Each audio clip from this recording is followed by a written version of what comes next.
we have our great keynote for the conference, Nyffenegger, The Journey to Mastery. Louis is a seasoned security engineer and the founder of PentesterLab, a platform dedicated to teaching web penetration testing. With over a decade of experience in cybersecurity, Louis is focused on pen testing, architecture analysis, and code reviews. He recently launched a YouTube channel, AppSecSchool, further extending his passion for education in application security. We are very privileged to have Louis, so let's welcome him to the stage. Wow. Can everyone hear me okay? Yep, perfect. Oui, okay. That's starting the bullying. Okay, I see. So, greeting hackers. It's an honor to be speaking in front of you. When Kylie and Silvio, because Kylie is the one actually doing the work, asked me to do the keynote because they needed an Australian speaker. And as you can tell by my accent, I'm the Australian speaker. Sorry, let me rephrase that. I'm the Aussie speaker, mate. So they asked me to do the keynote, and I was like, oh, that's great. I'm going to do keynote, first keynote. And then I realized, like, what am I going to talk about? Like, I'm not Maddie Stone. I'm not Mark Dowd. I'm not Mike Burgess. I'm just like Louis from PentesterLab. And so I had to think about, like, OK, what I'm going to talk to, like, all these people for, like, nearly an hour, and what can I show them? What can I, like, teach them? Like, what is valuable? And what is something they can't just Google in 5 minutes or ask ChatGPT? And so I thought, and I did this introspection. And so I found it. So as Silvio said, I'm the founder and CEO of PentesterLab. I train people for a living. And since PentesterLab is still very small, and maybe because I hate myself a little, I do customer support. Now, it's actually a great way to learn how people learn and what mistakes they make and create better content.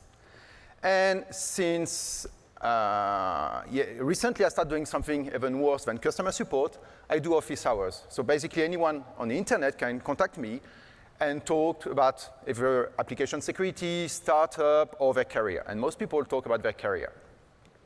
And that gives me a lot of information and I think a pulse on what people are struggling with in security.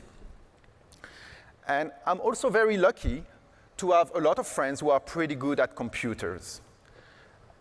Some of them are here, some of them talk during the conference, some of them talk at big conferences. Yeah, I had a lot of fun with Midjourney to create like friends, hackers.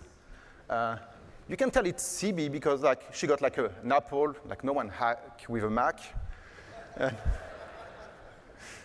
No, but more seriously, so let's get back to customer support. So when I do customer support, it's for people who are beginner and people who are more intermediate as well. So think of people who can already find the WASP top 10 easily. So they're not like complete beginner in computers. And I get the same issue again and again. And even people who can find bugs in Bug Bounty or play CTF, even with those people, I get the same issue again and again. And can you guess what the issue is? Anyone in the room? Like most people, when I tell them, they can't believe me. I will give you a hint. RFC 1918.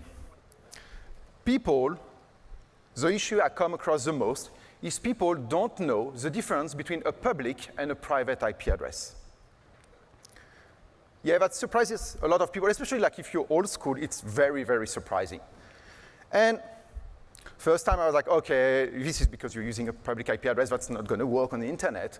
Second time I was like, okay. And I keep having that pattern again and again, and I'm talking about like very often over like 6 years or something like that. So I asked myself like, what's going on? And so I did, again, more introspection, thought leadership. So I thought about like, oh, how did I learn about this?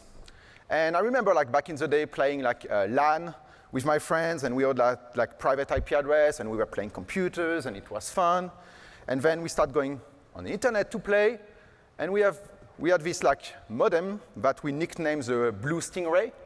If you like squint, you can maybe see it.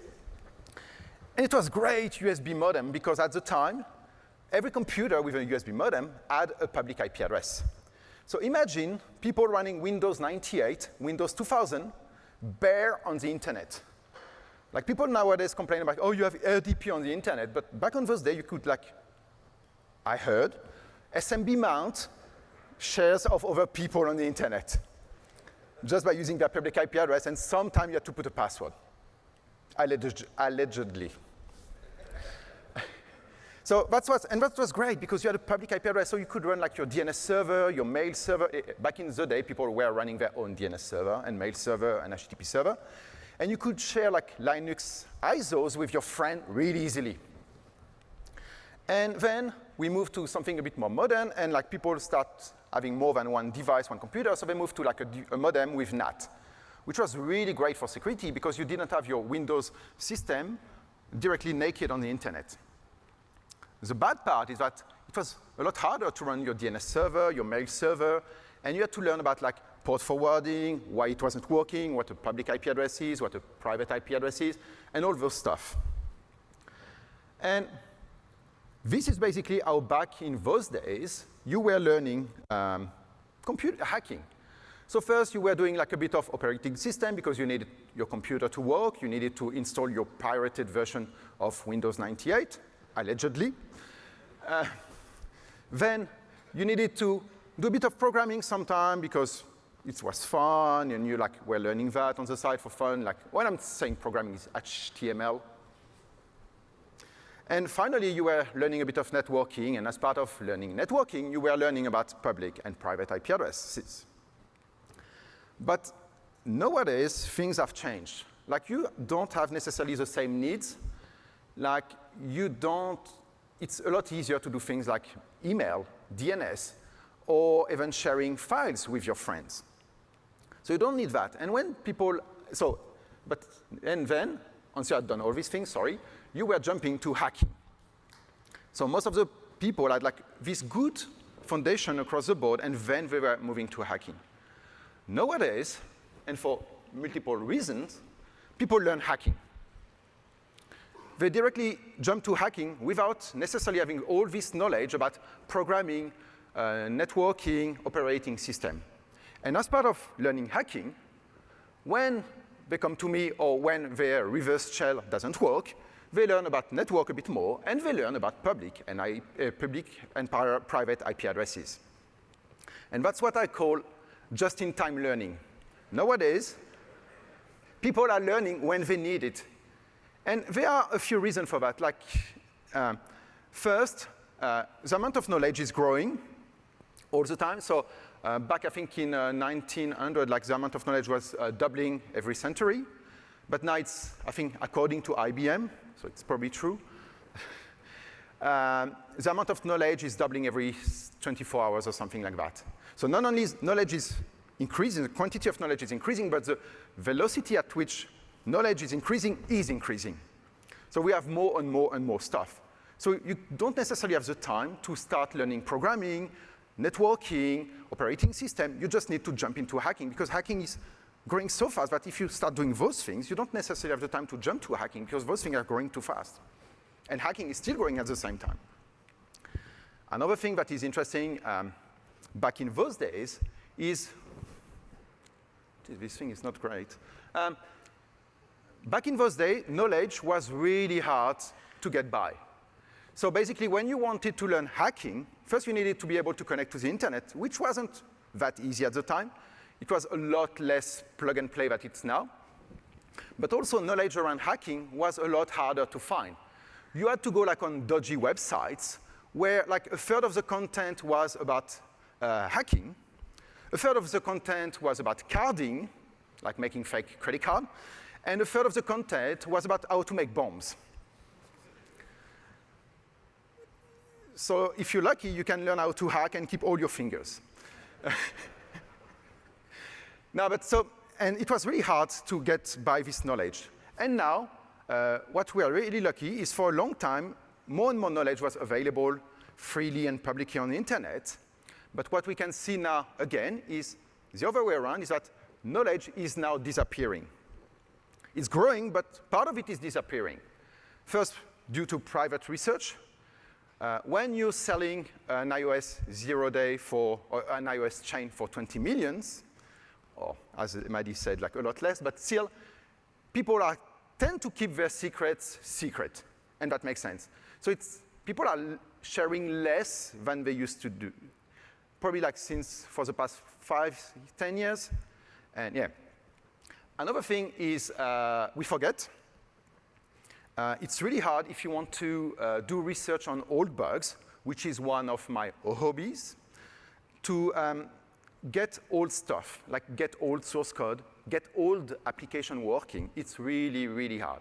And also we forget we have these wheels of knowledge that seems to like, okay, something is really like on the spotlight right now in security, and then we forget about it, we forget about it, we forget about it, and then it comes back, and it's again in the spotlight. And if you look at research, for example, done by Stoke presented at Black Hat, it's something that people used to do like 20 years ago, and then we forgot about it, and then we are back into it. And yeah, and the last thing is artificial intelligence. Since people are no longer writing down things or asking questions publicly, they're asking ChatGPT, all this knowledge is disappearing. So the knowledge we use to train AI is slowly disappearing, or no new knowledge, at least, is created for most people. So people who run the AI still have that knowledge because they have the question and the response, but we don't have access to that knowledge. So I'm going to mostly talk about my experience as people training reddish team, but I think it applies to blue teams as well. After all, it's like two faces of the same coin, in my opinion, but we can discuss that. Some people disagree. They're wrong. But so I did this, like all this research around learning, and I start looking up things, and I came across this Japanese thing named Shu-ha-ri, and it's the steps of learning. So Shu is the first step. You're a beginner. You start learning things. You start the basic. You start understanding how things work. Then you get a bit better, and you start learning patterns, and you have a deeper understanding. And then finally, you add the Ri, and like you're like master of hacking or whatever it is, and you gain a deep understanding. And also something really interesting is that you break the rules and the patterns you learned before. And if we look at security research, a lot of people are doing research on breaking the rules. If you look, for example, at James Cadle, all this research around like HTTP header injection and things like that, all the time it's like, you shouldn't have these two headers in a request. That's a rule of HTTP. But he's breaking that rule slightly, and that's how he finds cool bugs. One thing that is fascinating about Shu-ha-ri is that, so Shu is very beginner and Ri is really advanced, is the complexity of the kanji is increasing over time. And I find that fascinating. There's probably a German word for that as well, but I don't know it. Another thing is the unconscious incompetence, and like it's a pyramid. And the wrong intuition is really good. I think you probably came across it in security pretty often. Like you have people saying like very stupid stuff, like, oh, you should encrypt that information with SHA-2 because that way we can't decrypt it. We only need the key for decrypt it. No, you can't encrypt with SHA-2 and this kind of thing.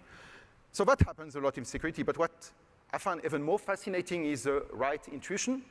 When you talk to people who are pretty good at computers, and you see them like looking at source code, for example, or attacking a web app, they know there is something there. They can feel it, like their spidey sense, it's tingling. And they can't explain to you why, but they got this intuition that there is a bug, and most of the time, they are right. They have this way of spotting that something is wrong. They can't put their finger on it, but they know that something is wrong. And I think when you get good, you got this intuition. Or at least that's what people are telling me. Another one is like the Dreyfus model of skill acquisition created by two brothers in the 1980s. And you go from novice to expert. So to explain it a bit in a simpler way, this thing is a nightmare. Oh, I got a lock. It's probably secure. That's a novice. That's also the wrong intuition, I guess. Then you keep learning. Oh, so this is something, it's called TLS. There is an encrypted tunnel and a trust relationship. Then you keep learning, and it's like, oh, the server, the key of the server is used to sign data, and then you have the certificate authorities, blah, blah, blah. You keep learning, and then you move to like, oh, actually DFL-man, that doesn't work necessarily like that. Then we have SNI, like server name indication as well, and you have all this layer of like more and more knowledge about TLS. And finally, the fun one is when you can start reading and writing source code of TLS libraries. And I think that really illustrates that knowledge is like an onion. Like you can keep peeling, peeling, peeling, and you're going to find like more layers to learn. And I think TLS is a great great demonstration of that, because not only there's all this layer you're going to peel, peel, peel in TLS, but also you're going to cry with every layer. Thank you. True story.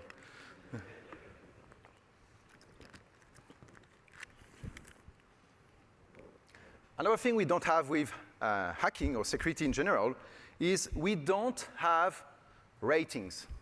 You know, if you play chess, you have ELO rating. So you can say like, oh, I'm 2400, you're 1200, I'm going to destroy you. We don't have that in hacking. In the same way, we don't have Olympic Games or World Champion of Hacking.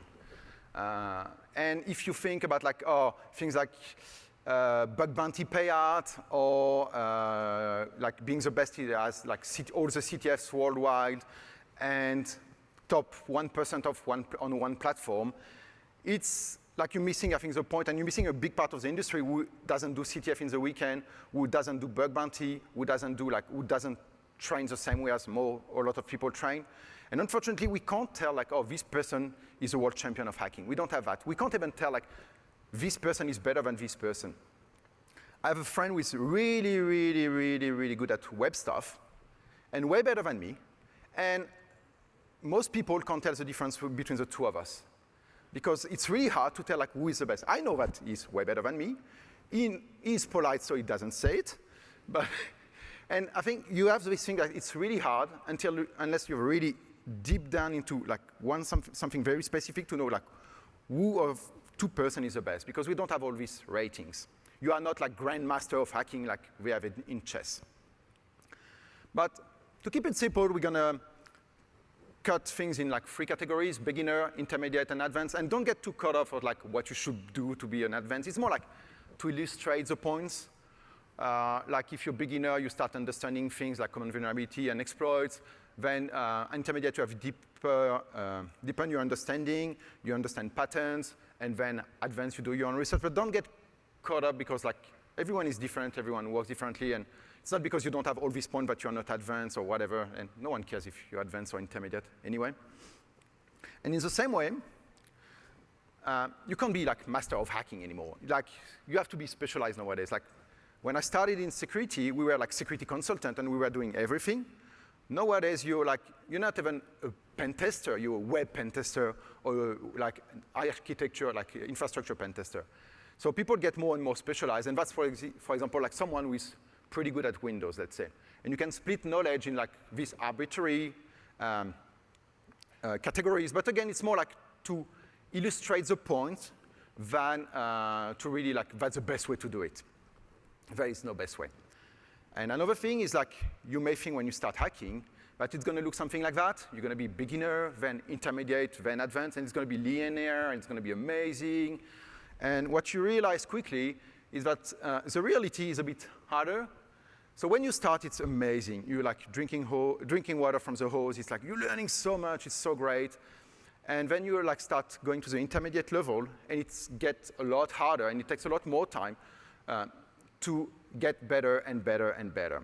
And most of the time, and that's something I see when I do like office hours, is people tend to plateau. So there are these stages where they feel like they're not progressing. And I've been there, like if you're working somewhere and you're doing like the same web app all the time, you tend to not progress, so you need to like find a way to break out of that plateau. And that's usually when people like start changing job or try to find a new role. Yeah. So, and now to illustrate that, I'm going to talk about mistakes you can make. And I'm not judging because I made those mistakes. I'm still making them every day. Like, do as I say, not as I do. And I hope this will help you, and maybe you're going to recognize yourself and say, like, OK, but I'm totally doing that. I should probably change my strategy. So early on, what a lot of people do is they think hacking is cool. They watched a TV show, and they can't wait to find, like, oh, I'm going to hack with this person, and we're going to be together in the keyboard, and it's going to be super cool. The reality is, like, hacking, InfoSec, and cyber, it's a lot of grinding. You have, like, really good moments, but it's a lot of grinding. And, like, that never happens. Like, I've been doing security for a long time. That never happens. Like, if you knew, like, not happening. Not today, not tomorrow, never.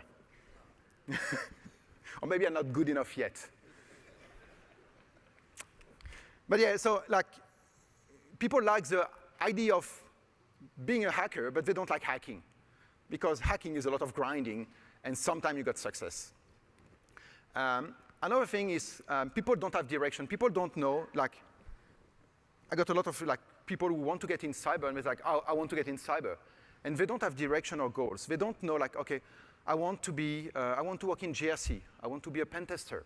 I want to work in the blue team. They just don't know where to start because it's so big. But if you want to make progress, you really, really, really need to have a direction. You need to know what you want to do. And it doesn't have to be like forever. It has to be like maybe for the next 2 years or 3 years or even to start. Just have something, have a goal. Say like, OK, now I want to be a GRC person. And I think that's what a lot of beginners are struggling with. Another thing I see is people who, I didn't make that mistake, hey. So people picking money or a nice job title early on. If you can afford it, and not everyone can, I'm well aware of that, try to pick the job where you're going to learn the most. Your first position is going to be really, really important. And two things, especially the team you're going to be working on, and working with, and the work you're going to be working on.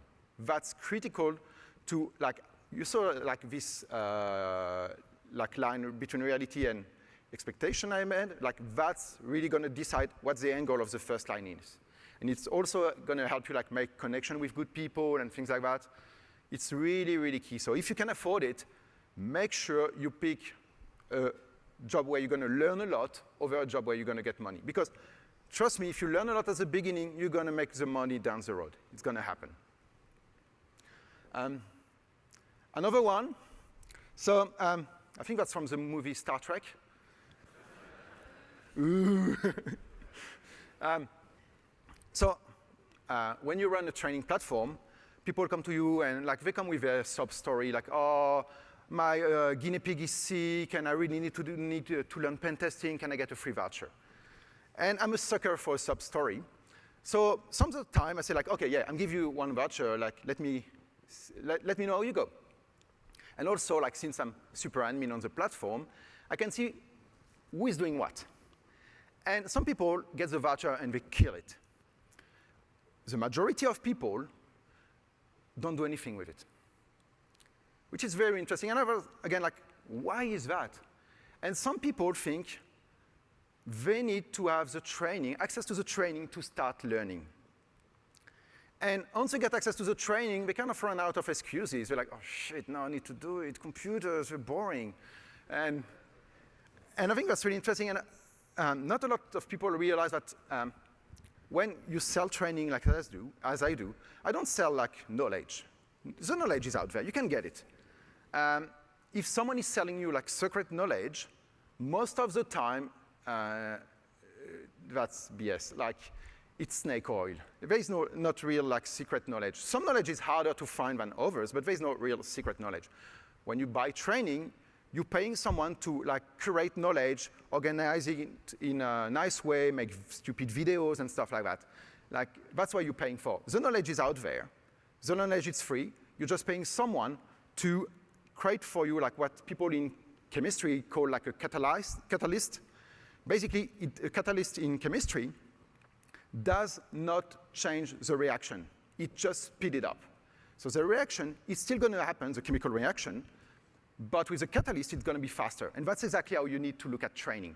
Training is just a catalyst, just a way to learn faster. It's not some magic ingredient that's going to make you good. It's just going to help you get better. Another issue, and the last one for beginners, is the impact of AI. And I'm not going to talk about singularity or stuff like that. It's more like AI makes people struggle less. And that makes people not as good as finding information, debugging things. Like, I don't know if you looked at someone like working with AI, with ChatGPT when they're like hacking or doing programming. Just like get an error message, copy paste in ChatGPT, change the thing that ChatGPT tell them to do. Like, when you're doing that, you're not really learning. You're solving problem, but you're not learning. And I think that's one of the biggest danger when you're a beginner, is that if you do that, you're not really getting better. And at the end of the day, you may have solved some challenges, you may have found bugs, but you're barely better than you were in the morning. And I think that's one of the biggest danger, because once you want to get better, you don't have those like big, strong foundations to get better. Whew. Sorry.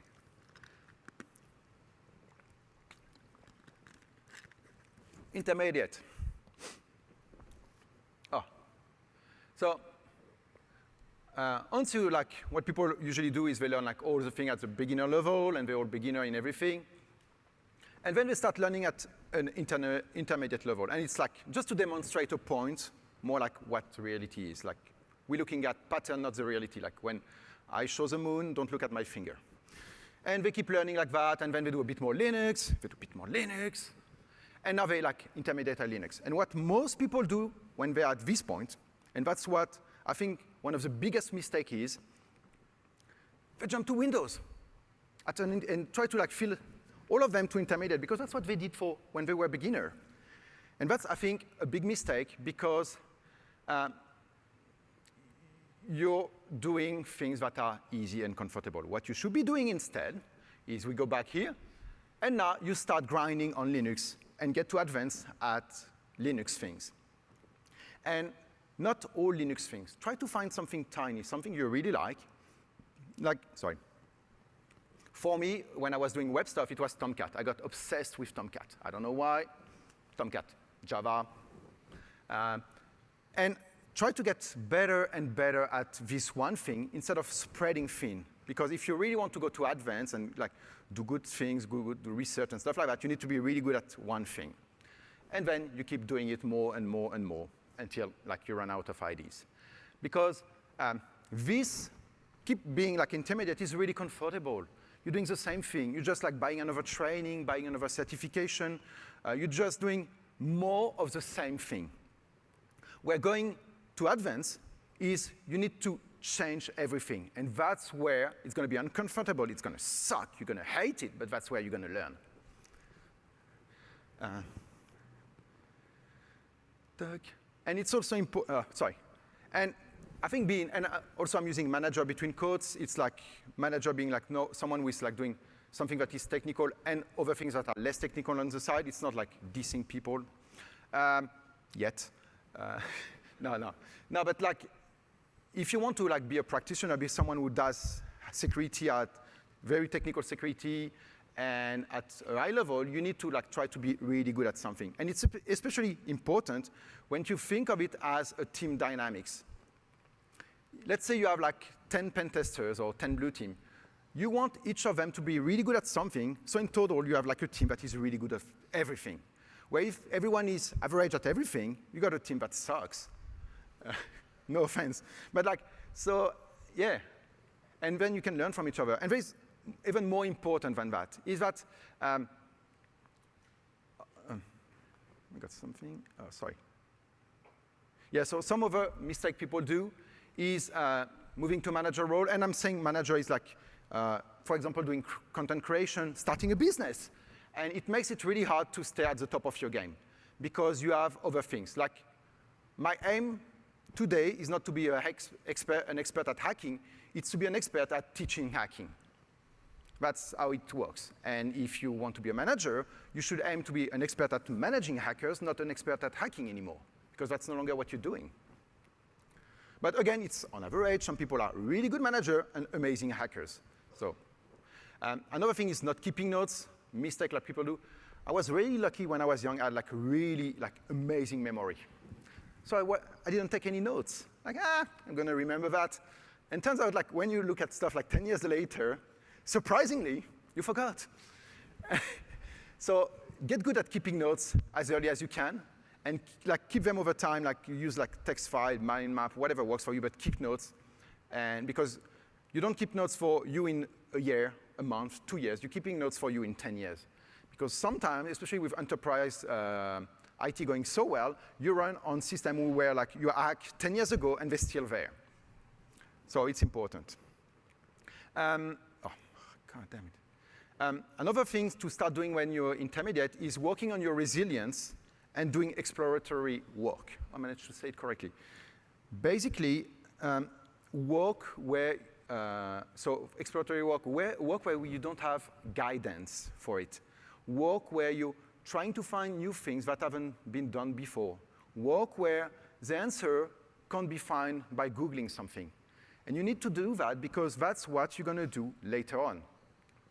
And for example, some people have a really hard time moving from CTF to vulnerability research. Not because vulnerability research is harder, but because vulnerability research is less comfortable. When you play CTF, you know that there is a bug, hopefully. You know that there is an exploit that can be made. This thing can be exploited. And you know that it's time-bound. You know when to cut your loss. Where when you do vulnerability research, a big part of it is like being resilient enough to know like there may be something. And until you find it, you don't know. And that's really hard if you don't start building it up early on. I love this illustration. Like, oh, you were so close. And I think like that's what a lot of people, when they do like security research and things like that, some of the time you realize like, oh, I was so close and I didn't find it because I just like stopped too early. And that's why you need to work on resilience, exploratory work, so you get used to this. Another mistake, so that's a bit long, but basically, when I was younger, I looked at people doing talks and I thought, oh, that's amazing, they're doing talks, they're so cool. And I thought like, oh, they were doing like all the research just to do the talk. And the reality, like if you talk to like people who do like good research and stuff, like let's, for example, Tim who did a talk like 2 days ago on like deep fake and identification. You may think like, oh, he did that research to do the talk, but actually Tim does this kind of shenanigans all the time. It's exhausting. No, but like, you see my point is like some people are doing that like rock stars. Rock stars are not rock stars because they like to be rock stars in front of 200 people. They're rock stars because they like practicing shitty instrument every day. And that's the same for hacking. And the final point is when you're like finishing this intermediate, you may think that what got you here, oh, nice transition, will get you to the top, but it's not true. Like famously, Tiger Woods had to unlearn how to swing, like Tiger Woods golf for people like me who don't know much about golf, had to unlearn how to swing to get better. And it's the same thing with hacking. You have to unlearn some of the stuff you're doing every day if you want to go to that advanced level. Because at that advanced level, you don't have like Google giving you answer. You don't have like ChatGPT telling you, this is where the 0 day is, Louis. And no, that doesn't work like that. So you need to change the way you learn. You need to change how you work. And the good thing is that the lessons you learn here are the hardest, but they're also the most valuable. Oh my God, this thing is also the most valuable. Because once you learn things at this advanced level, you can easily replicate it to something else. And I'm not going to tell you like, oh, exploiting stuff on Linux is the same thing as exploiting stuff on Windows. I'm talking about the meta things you're going to learn. Things around code review, like advanced code review, being able to like take a big piece of shitty software and like read that code. Advanced debugging, not like printf, but just like really like looking at stuff in depth and see what is happening, not what you think is happening, what is actually happening. Everything around methodologies, like trying to find the shortest feedback loop when you're debugging an issue or trying to exploit something. Those are hard things to learn. Autonomy as well. knowing that, oh, you can't rely on Google search, you can't rely on ChatGPT, you can't rely on other people's research. You need to think on your own. And I think that's what a lot of people have trouble with. And finally, complex patterns, trying to, like, having a more advanced understanding of security issues. Yeah. Another thing, like, so when you are advanced, what is really hard is staying up to date, especially when you start aging, you have kids and stuff like that, you become a manager or whatever. Another thing is to find the right difficulty to work on, because you don't want to be climbing the stairs on the right. Basically, you need to find stairs with steps that are the good size for you, and with sizes that increases all the time. You don't want like big stairs where you're like in front of them and you're like, oh man, I can't do it. And you're just like not progressing because it's just too big. You can't climb them. Like, it's like trying, oh, I'm going to start code review. Let's open Chromium source code. Woo! And like, that's not going to work. You need to find something that is easy enough but not too hard. Like you need to find something which is above your comfort zone and under your failure zone, just in that uncomfortable space. And you don't want either to find something that is too comfortable, that's the stairs on the right, because like you're going to jump the stair up, but you didn't learn anything. So you need to really find like those perfect stairs for you. Another one is be lucky. And if you work hard enough, trust me, you're going to be lucky. That's how it works. Like in security, there is a lot of luck involved to finding bugs, but surprisingly, people who spend hours and hours looking at the same source code get lucky. No idea why, but yeah, that's how it works. So yeah, you need to be lucky, but I think if you work hard enough, you can be very lucky very quick. Another one is really important for everything is, that's basically the job of security, is challenging people's assumption, including your own. And I got a good example for that, if this clicker works. So that was last year research from someone named Felix, who used to work at Google. And he found this bug in Passport SAML, which is a Node.js implementation of SAML. And this bug is nothing short of amazing. So basically, you can bypass the authentication if the application is using Node Passport. And what this issue relies on is basically what you learn, like the first rule of XML Club, is when you have an XML document, you only have one root element, only one. That's the first rule of XML Club. This bug relies on the fact that the underlying XML parsers accept two roots elements. And yeah, so I think it's really good to like challenge your assumptions. Like, okay, what, when I'm looking at something, being blue team or red team, what are the assumptions I'm making to think this thing is secure or insecure, and question that all the time, because that's how you're going to find cool things. Another one is failure. It's really important. At conferences, we only talk about like successes, but failures is a big part of having successes. And like people tell you, like when you start learning to ski, they're like, if you're not failing, you're not learning. And I think that's really true for like computers, horse riding as well. But yeah, and like since everyone is talking about success, I'm going to share one of my failure. And it's on Twitter as well, because I'm that stupid. So I was like looking at this CVE, and I'm like in Apache James, which is basically a mailbox. So you have like your email somewhere, and there was this CVE, and I was looking at the patch to see like how they were preventing the directory traversal. So the issue was like something like that: vars pool mail // etc passwd. Classic directory traversal. And I looked at it, and I have a tweet about it because I thought like the way they were fixing the bug were pretty clever. And a bit later, there was another CV on the same stuff. And like, what did I miss? So stupid. And I tweeted about it, and now I told you about it. And turns out, directory traversal are a subpart, a subfamily of a bigger family named path manipulation. And the .. magic wouldn't work anymore.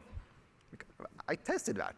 But what could happen is as the user root 1, 2, 3, you could access the email from the user root because they didn't check there was a slash at the end. And yeah, so that's why one of my failures. I'm sure you have failure to share as well, hopefully, so I don't feel as lonely right now. And it's okay to fail because that's how you learn. Now, if we move to my favorite subject, certifications, that's a deep part of how we assess knowledge. And a certification is a picture to know where you are at on this scale of all this knowledge. Are you like good enough at Windows to get the certification or not good enough? It's basically people checking like where you're at. If we look at the other diagram, it's basically a line saying like, oh, you're actually here. What the certification doesn't tell you is what's going to happen after that. Are we going to go up? Or are we going to, like, I don't know, start doing some stupid stuff or stop doing computers at all or, like, I don't know, and stop learning? And what we do as people, or at least what I do, is I project my trajectory to other people. And we're like, oh, if they're at that level, they're going to keep progressing like I did. And that's not necessarily true, because they may get way better or way worse. And I think as an industry, we suck at being able to assess someone else's knowledge in an hour or 2 hours interviews, but we suck even more, if that's possible, at judging how someone will progress over time. And that's actually what we should be, that's what we want to know. I don't care if you don't know what a JWT token is. If in like a year or two you can find O-days in every like JWT stack I give you, like fun, like yeah. And I think that's really something we're really bad at, like when we interview people, is judging not only where they're at, but judging where they're gonna go, and like impossible to judge, in my opinion. So you may ask, oh, that's a lot of talking, Louis. How do I get better at learning? So I think it's good that you're asking yourself this question. That's the first step. What you need to do is hack the way you learn. Because if you get 1% better at learning, it's going to compound over time. And you're going to learn more and more and more and more. So spend time trying to think of how you learn. I don't know if anyone knows this nerd. No offense, we're all nerds. So this guy is named Joshua Waitzkin. And he won the US Junior Championship in chess. They even made a movie of him. Big deal, nerd. And then, what he did is world champion in Taiji push hands. I think he won this title in Taiwan, which is like super martial arts, super hard to win, blah, blah, blah, blah, blah. And how did he manage to do that? So that's very impressive in my opinion, like managing to be like, to work on two things very different and be at the top level in both things. What Joshua does is he hacks the way he learns. And he has different techniques, and some of them are from him, some of them are from other people. And he has even have a book around like the art of learning. Don't blindly follow it, but just try to find the thing that works for you. What makes you a better learner? What allows you to learn faster? I think that's really important, especially if you're early on in your career, because that's going to compound and compound and compound over time. And you may need to change it over time as well. And we can actually learn a lot from chess, because chess has been around for ages and ages, like way before computer hacking, trust me. And it's way harder to be like world champion in chess than in computer hacking. First, there is no world champion in computer hacking, so. But yeah, and it's really interesting because chess has a book around learning chess, but they also have a book on the best way to learn chess, like how to optimize the way you are actually learning chess. And we don't have that in computer hacking yet.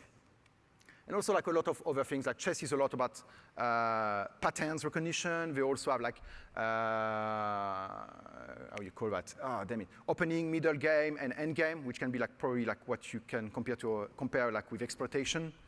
Like you find a way in, then you try to get a bigger fingerprint, and then you try to stay here. Like a lot to learn from chess.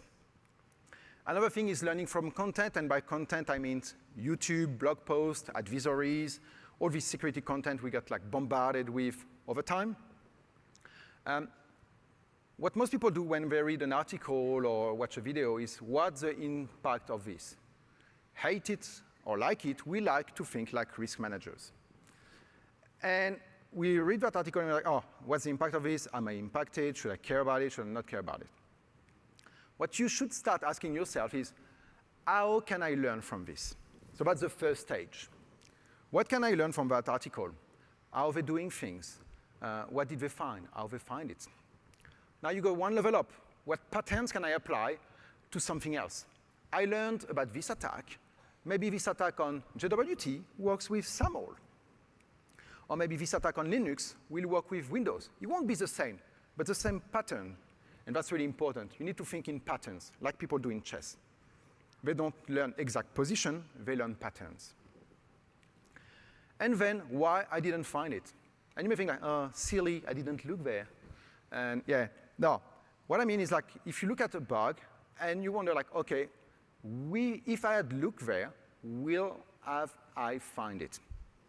And another failure from Louis, CV 2022-21449. So basically, it's a vulnerability in Java 15, 16, 17 when you're using ECDSA. So when you do signature verification with ECDSA, you got two numbers, S and R. And the issue with that is that if S and R are both 0, you can bypass the signature verification.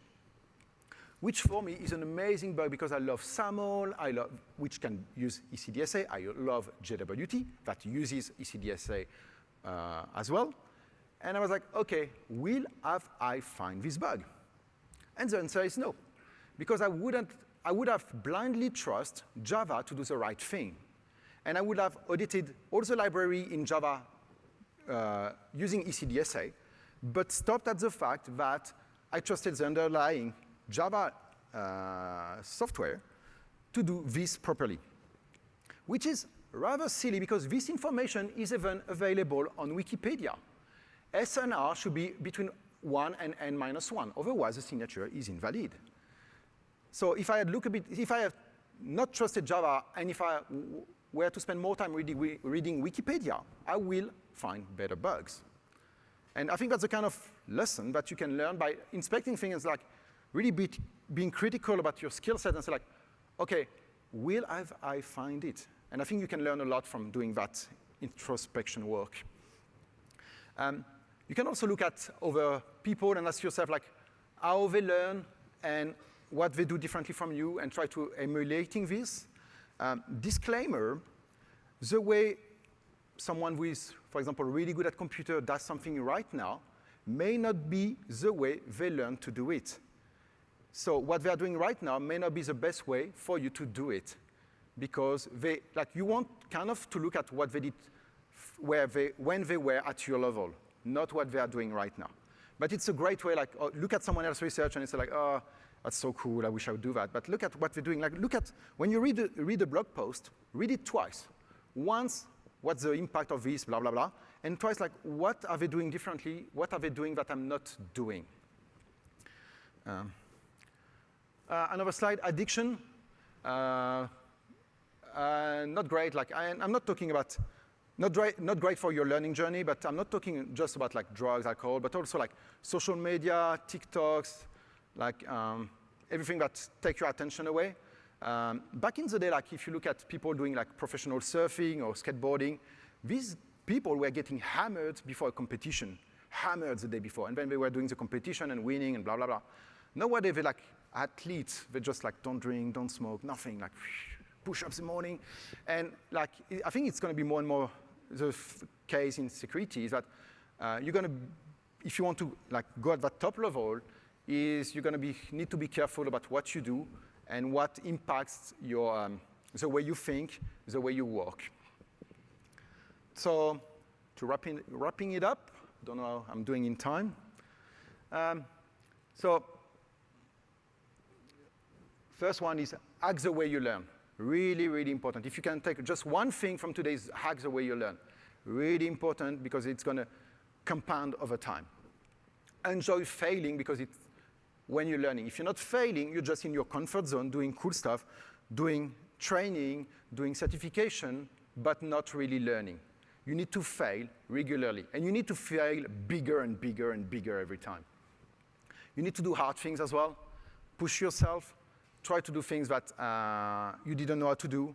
If something feels hard, try to do it.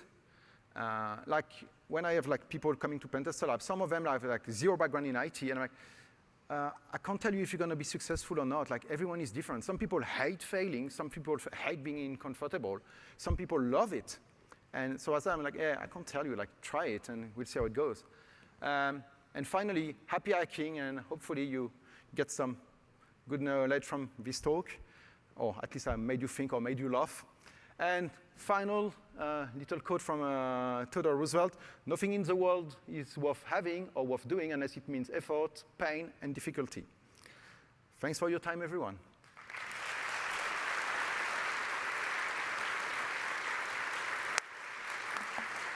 Wow. Thank you, Louis, for that great talk. Do we have any questions to Louis in the audience? There's one just in the middle.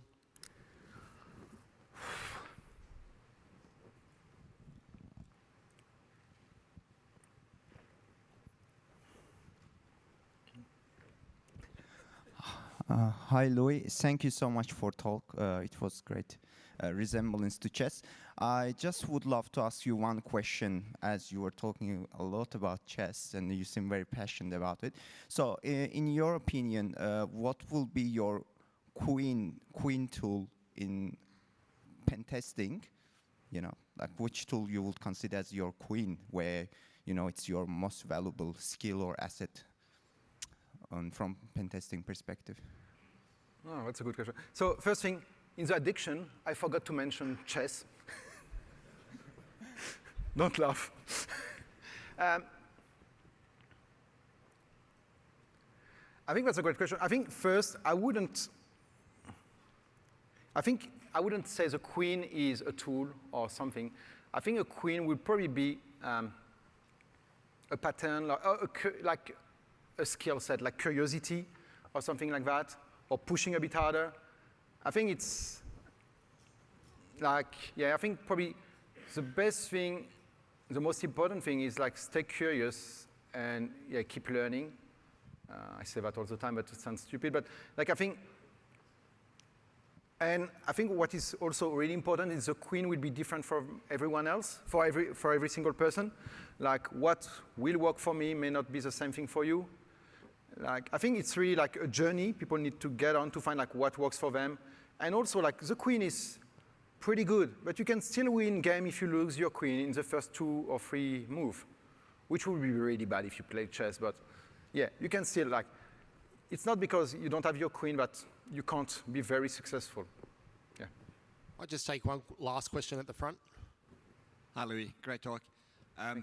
Do you have any advice for people when they're, as opposed to picking the area to be an expert in, choosing which areas not to invest time into? I think you need to find something that you really like. And I like to talk to people about what their superpower is and like what they are really interested in, what they have or what they enjoy doing that people, like other people may not enjoy doing. And I think look at that and like try to find something that you really enjoy doing. Because at the end of the day, like when you're grinding, you really need to enjoy it. It's like the same when you start a business. If you start a business, you better do a business in something you really enjoy doing, because sometimes it's going to be very hard, and you need to enjoy that as well. We have a speaker gift for you before you leave, but let's thank Louis one more time.